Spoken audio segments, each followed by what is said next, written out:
Hi, I'm Natasha Ryan with Premier Risk Solutions, and joining me today is my CEO, Michael Delamere, otherwise known as Mike to me and everyone that knows him and loves him.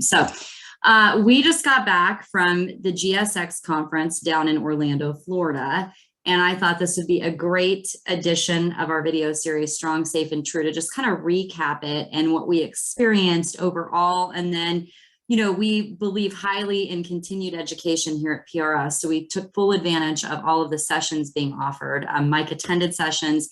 I had the privilege of serving as a theater captain and introducing the panelists and serving as an MC for the event.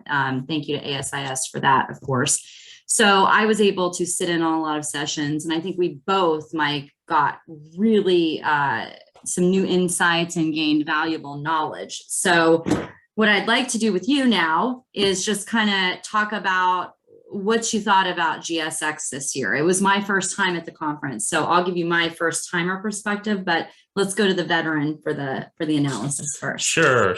No, thanks everybody. And I'm glad to be able to share my experience. I've been to GSX probably 9 or 10 times over the last probably 12 years. So I've been to the vast majority of them. This one was certainly more intimate, as I've heard a couple of people say.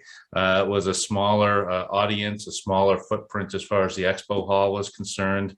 With that said, there was still a few thousand people in attendance in person. There was a whole host of more people online for the digital experience as well. I would say that I got a lot of the face-to-face time that I was looking for and craving, which I'm used to from the past experiences as well. I got to see a lot of the people that I hadn't seen in at least a couple of years, maybe a little bit longer in some circumstances as well.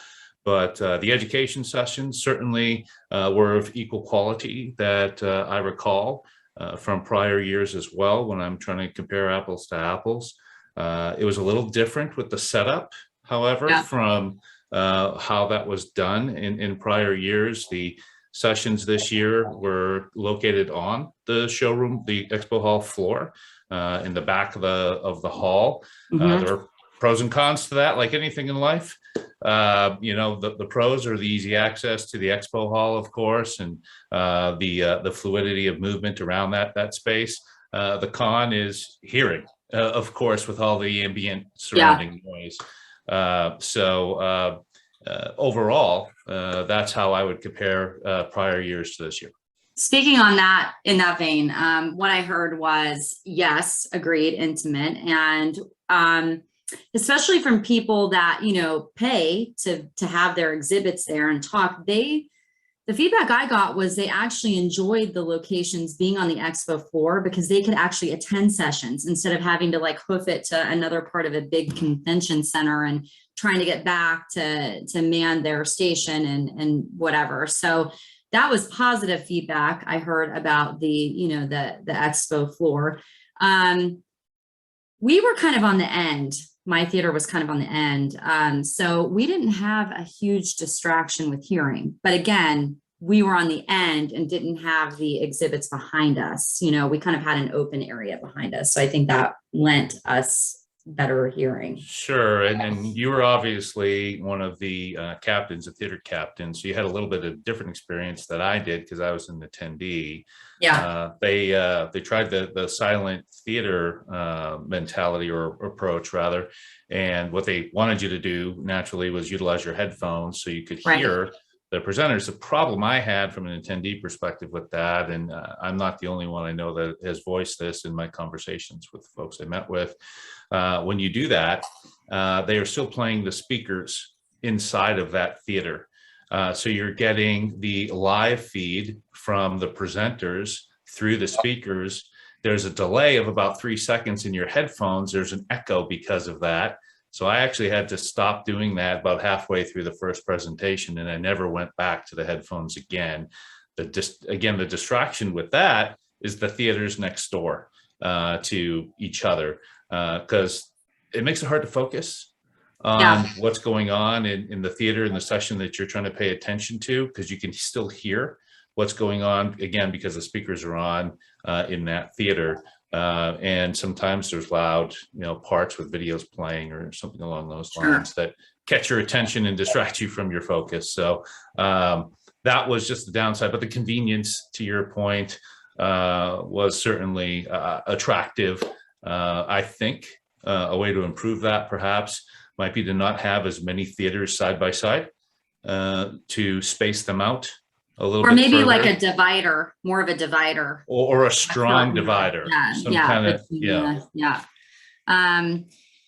The good news is my concern with the silent theater, and then obviously that not translating, and we all learn through experiences, right? So I think ASIS did a great job managing the circumstances, and they were trying to come up with absolutely solutions. But you could ironically hear still, like I still could hear everything, which surprised me. But yes, a little squirrel trailing sometimes just because of the activity. Now, again, the upside to that, I would say, the positive of it not having the division is sometimes I think people would be walking by and seeing a slide or hearing, and then they popped in because they found it interesting. So it also allowed more of an opportunity to kind of be like, oh yeah, that sounds a little interesting. I might just pop into this one. So, yep. And again, it's my first time, so I don't know if you could do that prior, but I think that was probably one of the positives about it. But yeah, maybe a little bit more of a divider between the theaters would probably maybe solve half of the issues.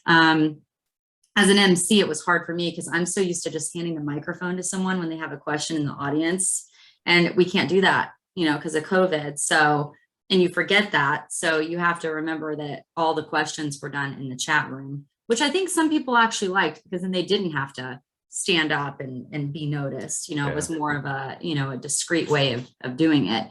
Right.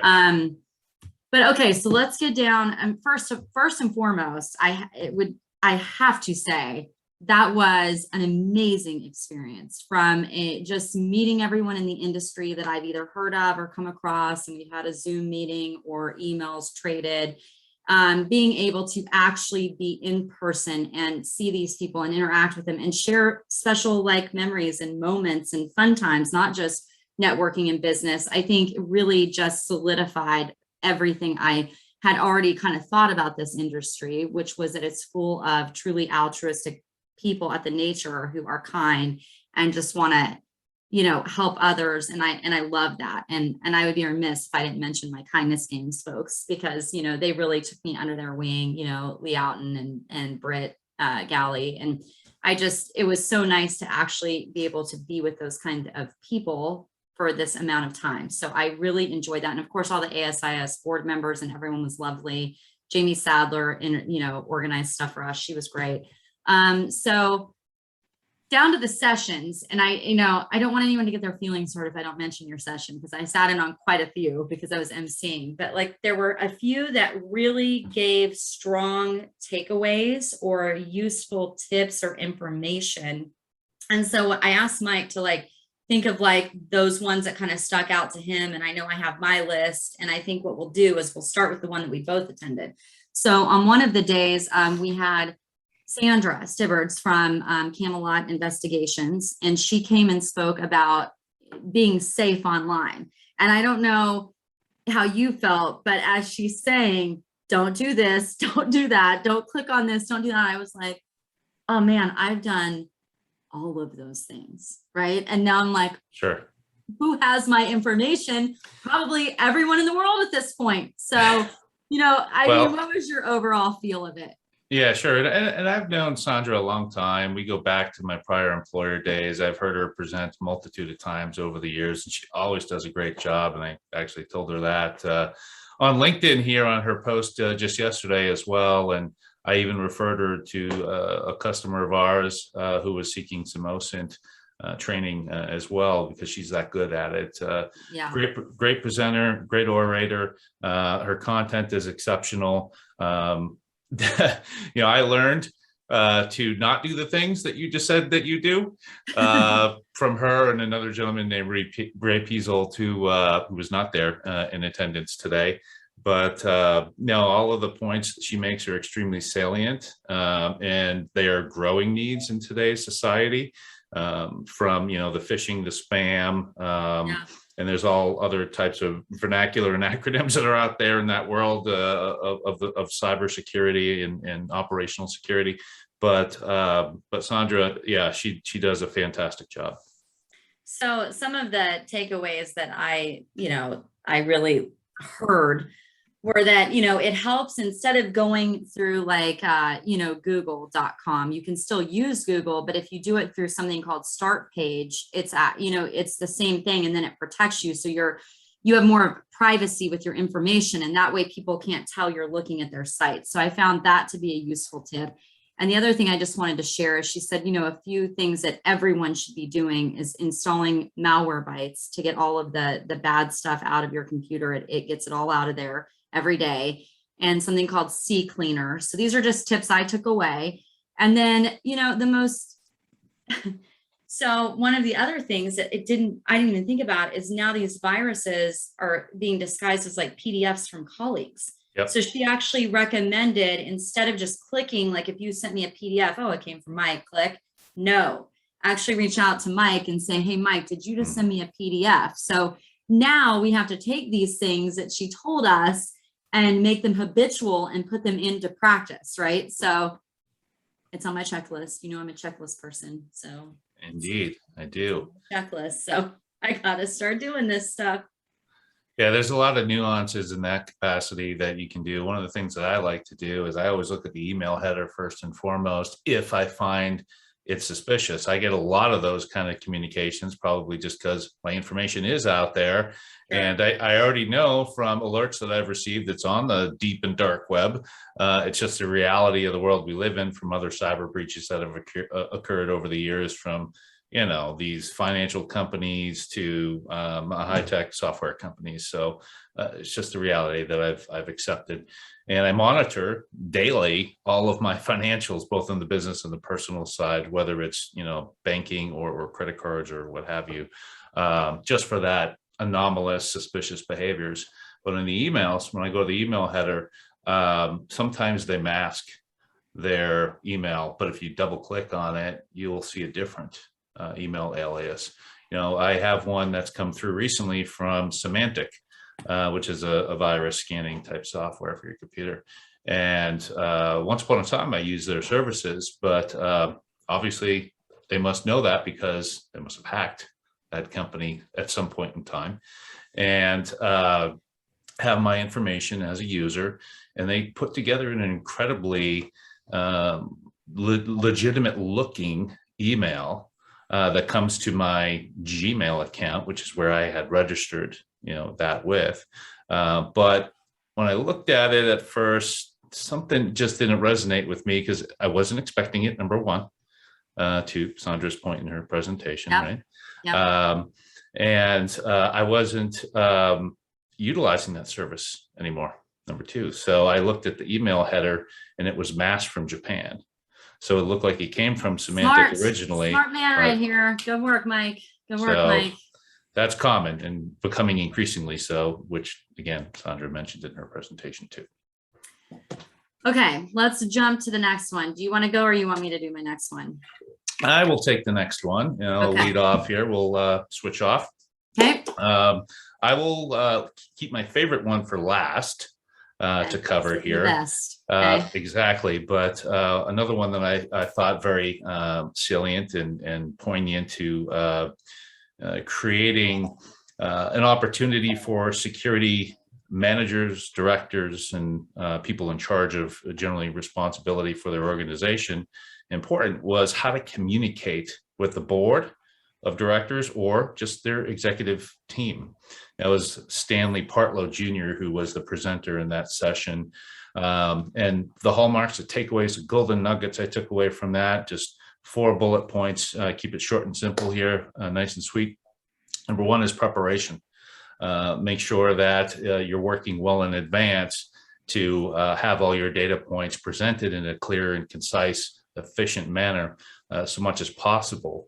If they give you, meaning the board or the executives, 20 minutes of their time, that's a lot of time for those folks.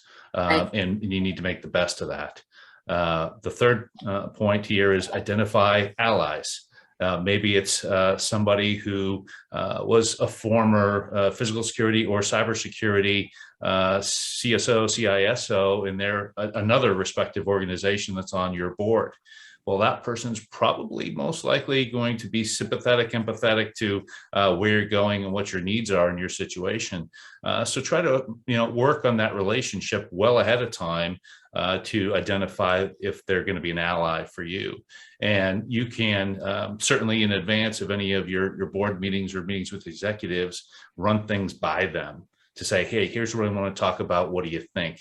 Look for that feedback, constructive criticism to craft your message in the appropriate fashion. And the last one, you want to keep it high level. Only keep it to 5 or 6 slides. You don't want to create and inundate the executives or board of directors with a litany of in the weeds information. Just top level, top line. Hey, here's what our program is, the challenges, the rewards, so on and so forth.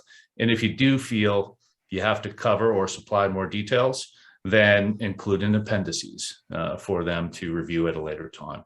So I think that's so true. So true. I know, from the news business, I'm used to condensing stuff. I can make something as short as possible. And so I truly agree with keeping things simple, to the point. Don't waste time. If they want more information, provide it in yes, exactly, in another format. Was that it? Did you list all your takeaways? Sorry. That was it. Yep. Okay. All right. That sounds great. I wish I could have sat in on that one. Let me pull up my notes to this one. You know what? I'm going to do what you did, and I'm going to save the best for last. I like that concept. So the next one was all about drones. And this is a topic that I'm not completely familiar with. You know what I mean? Like I know what they are. I've flown one for fun, but I did not know the lack of regulation on drones, and how the laws basically provide relatively little insight. And even with remote IDs located on the drones, it's not of much use, especially if the drones are attained in a foreign country, right? Because then they're not subject to having the same regulations. And then, people were asking really intuitive questions that pertain to the laws. And then some people ask questions as simple as, well, what happens when a law is enacted where there's more regulation on a drone? Is that going to count for existing drones? Are they grandfathered into something, right. How is that going to work? And the long and short is, this is a genuine work in progress, and which is kind of terrifying considering the projected amount of drones that are going to be in the air. I couldn't even believe the number. I don't have it in front of me, but I could not believe the number of drones that are expected to be in the air in the next 4 years. Yeah, I did not sit through that session. I was in another session, so I missed it. However, 2 years ago, possibly 3, at a prior GSX, 2018-19 timeframe, I did sit through that session. Yeah. And it sounds like, unfortunately, nothing has changed. I like hearing that. And I'm not entirely surprised, because we're talking about big government here, when it comes to laws, statutory regulations, and stuff like that. And there's a lot of red tape that they got to go through, and committees on the federal level, and blah, blah, blah. So it wouldn't surprise me if it's still yet a few years down the road. I just, and then from a personal perspective, right? You think about, they were talking about how this is huge right now for peeping Toms. Yes. Because there's no one to call. Who are you going to call? The cops can't do anything. It's airspace. You know what I mean? Right. It's not your property. So, and I had a good friend of mine that kept seeing a drone fly in her backyard, and she knew she couldn't call anyone, so she actually followed it home and knocked on the door. And it was it was completely just a one-off. They weren't doing anything. It was it was a neighbor nearby, and and Mark Schreiber, one of my fellow theater captains, was one of the panelists on that. And he did a nice job. So it was, it was informative. I had takeaways and I really enjoyed that one. Okay, so now we get to the golden prize here from Mike, which was what for you? And for me, it wasn't an individual session; it was a keynote. And I know where you're going with this. It was the first keynote, the author, Dan Pink, exactly. Yep. Time management and priorities, and how to make better, smarter decisions on when to do things, and talking about the through the course of a day, our mind, our body goes through this peak, this trough and recovery phase, and where I you understand want the tasks that you want to accomplish in each one of those phases, like for peak, that's for your analytic work, that's the deep dive kind of stuff, and the trough is for the administrative work and a little bit more mind numbing stuff like filing expense reports or something like that. Yes. And then, of course, recovery, that's more the insightful time of day. That's more reflective, brainstorming type of work. That's when that's best. Now, it's not new to me, this term, as far as the connotation and context of what it means, but larks and owls, morning or night people. I am a lark. I'm a morning person. So, when I'm looking at the different phases, my peak is in the morning through lunchtime. My trough is usually mid to late afternoon, up, between like 2 and 5. And then my recovery occurs after 5. So just being mindful of when I should look at these individual tasks. And of course, for my team members like you, the same as well. And, I know Luke and Jeff are both owls. They're the night guys. So scheduling a team meeting at 9 a.m., probably not entirely productive for them on their side, even though I would prefer that. And then the last comment here that I'll make as a nugget from this is when it does come to your time management, working in break periods is actually part of your performance, because it helps you do that reset, that refresh, whether it be 5 or 15 minutes, it does not matter. But take that time and set it aside so you can refocus your energies to be the most productive. Well, and I feel like you already are so good about that with all of us, your employees, and implementing, like, take a minute, take a time, take a breath, go eat lunch. Like there's never been a stringent feel of you ever not doing that, just FYI. So kudos on that front. But working from home certainly makes that happen a little bit easier too, right? Because there are just moments where you do get distracted, and then changing the laundry out becomes your 10-minute break. And that's fine because you're still getting your break. But what he said is it's also really helpful to go outdoors and take in nature for those 10 to 15 minutes, not just and don't take your phone. That was another takeaway. I always have my phone with me every second of every day. And he was really kind of saying it is important to put the phone down, even for like 15 minutes. I'm not on it all the time, but it's within earshot, and so he was saying you got to even stop doing that. So I'm going to try to work in like having like breaks throughout the day and night of doing that, and as he was giving this keynote, I go back and forth. I mean, I think I'm like half owl, half lark, but the like downward spiral is definitely that 2 to 3 window for me. That is the worst hour of the day. It's the hour where I contemplate, do I have a cup of coffee? Is it going to keep me up later? It's that moment where I think I need a little bit of a boost, and usually I fill it with sugar, which is not healthy, but we all have our methods. Sure. So yes. And the terrifying thing about that presentation, did you hear the part where he talked about hospitals? Yes. And how he will not schedule a procedure that's not in the afternoon. Because as the hours go on, the hand washing goes down. The focus goes down. Doctors don't find as many things that they need to find. Mistakes are making. So I banked that, and I will never schedule a procedure if it's not in the morning. I am going to heed Dan's warning and never schedule a procedure in the morning ever. Indeed. Okay. So my favorite was the DV, so domestic violence and workplace violence, and how this ties in. And the statistics, for those of you that didn't sit in on that session, were absolutely overwhelming. So they interviewed all of these women, right? And they looked at numbers, and domestic violence, 1 in 5 employees, think about it, 1 in 5 employees says domestic violence is impacting them at the workplace. And 66% of those workers say violence has actually happened at their workplace.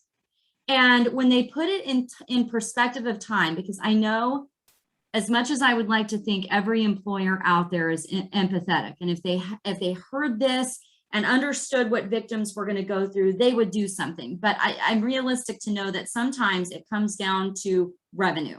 And so what I would tell those people that maybe don't have that empathy on an emotional level, domestic violence victims lose 8 million days of paid work per year. That's the equivalent of 32,000 full-time jobs. So we have to recognize domestic violence. We have to, as fellow employees, try to offer support as employers, be on the lookout for this, because it's taking the focus, it's taking the mental well-being of an employee away. And they were talking about like how you form a domestic violence policy, and it needs to be separate from like a respect in the workplace policy, because domestic violence goes so far past just removing the victim from the harmful environment, right? Because now, even if that person manages to have the strength and financial capabilities to escape the situation, now they have to have the level of support to stay away from the situation, because the abuser typically uses the court system to keep abusing, whether it's violating the protection abuse order, taking them to court for minor things, refusing to pay child support. And all of these, it's a tactic used. It has an official name. I can't remember off the top of my head what it's called, maybe something vexation, I don't know. Anyways, but this is just another way of abuse. And then you factor in some of these, and it does adversely affect women. It 100% affects more women than men. So then these women have nowhere to stay sometimes. So they're stuck going to shelters. Some don't have transportation to get back to work. So, the thing that what they were saying that employers and businesses and companies really have to do is just be more aware and let them know support is here, and follow through with the support, right? And maybe come up with, a strict policy on how you're going to handle things, and encourage, and not make them feel like they're threatened or their job is threatened, because all of this baggage and drama comes with them, right? That there needs to be support and recognition. So I found the whole presentation fascinating. As a woman, it really resonated with me. And I just thought, man, my heart goes out to all of these women in these situations, and the people that are advocating for change in the workplace. So that was my big kudos.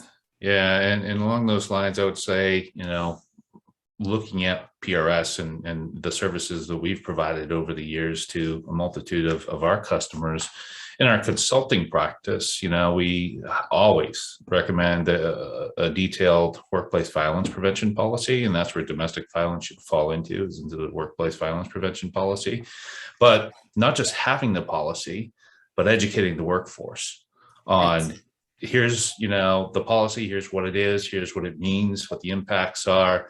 This is what we do as an organization, basically anywhere from half an hour to an hour explaining how you're going to help, just to make sure everybody understands that help is here. We do care. We want to do that. And, one of the things that is follow on from that, when an incident does occur in the workplace, our organization, many a time over, a couple hundred cases I've been involved with in my career over the years, where they call us to say, hey, we need a protective agent to come out here because of this scenario that's developing. And we are there for that individual, but also on the lookout for the problem child, whoever that might be.